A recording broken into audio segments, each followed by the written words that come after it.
თეირანის ხერგილებში 38 წლის მერად ბეჰნამი ამ ყვითელი მოტოციკლით გადაადგილდება. ეს მისთვის არც პოლიტიკური მანიფესტია და არც სოციალური დღის წესრიგი, უბრალოდ სამსახურში მიდის. თავიდან მისი ამგვარი მოგზაურობა საკმაოდ რთული იყო სიტყვიერი შეურაცხყოფა, უკმაყოფილება რადიკალურად განწყობილი პირების მხრიდან.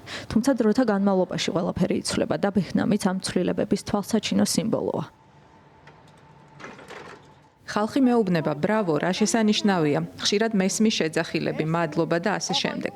სიმართლე გითხრათ, არ მეგონა, რომ თეირანში ამდენი ფემინისტი მამაკაცი ყავდა, როგორც მოტოციკლისტებს, ისე მძღოლებს შორის. თუმცა ცვლილებები ყველას და ყველაფერს არ შეხებია. რადიკალურად განწყობილი პოლიტიკოსები კვლავ მოითხოვენ ჰიჯაბის ან თავსაბურავის შესახებ კანონების მკაცრ აღსრულებას. თუმცა მიუხედავად ამისა, ირანში ცვლილებები თვალსაჩინოა. თეირანის ქუჩებში უფრო ხშირად შეხვდებით ქალებს ავტომობილების საჭეებთანაც. ეს ბევრისთვის ერთგვარი საპროტესტო განაცხადია. ეს ცვლილებები კი რამდენიმე წლის წინ დაიწყო მას შემდეგ, რაც ეგრეთ წოდებული მორალის პოლიციამ ახალგაზრდა ქალი მაჰსა ამინი ჰიჯაბის არასწორი ტარების გამო დააკავა. ქალი ციხეში გარდაიცვალა.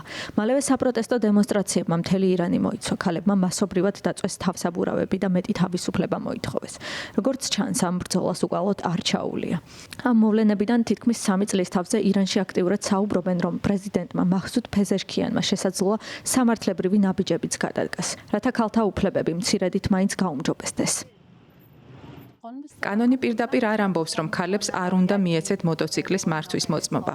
არ არსებობს სამართლებრივი აკრძალვა, მხოლოდ შინაგანაწესის ტიპის რეგულაციები, რომლებსაც ხელისუფლება მიჰყვება. ჩემი აზრით, ეს სრულიად არასწორია და დროა თანამედროვეობას ფეხი აუწყოთ. და სანამ ხელისუფლება ეცდება თანამედროვეობას დაეწიოს, მოქალაქეები უკვე თავად ცვლიან რეალობას საკუთარი ინდივიდუალური გადაწყვეტილებებით. მართალია მათი რიცხვი ჯერ კიდევ მცირეა, მაგრამ ირანის ქუჩებში ქალი მძღოლები სულ უფრო შესამჩნევები ხდებიან. ეს კი მათთვის არა მხოლოდ კომფორტი, არამედ არჩევანისა და გამოხატვის თავისუფლებაა.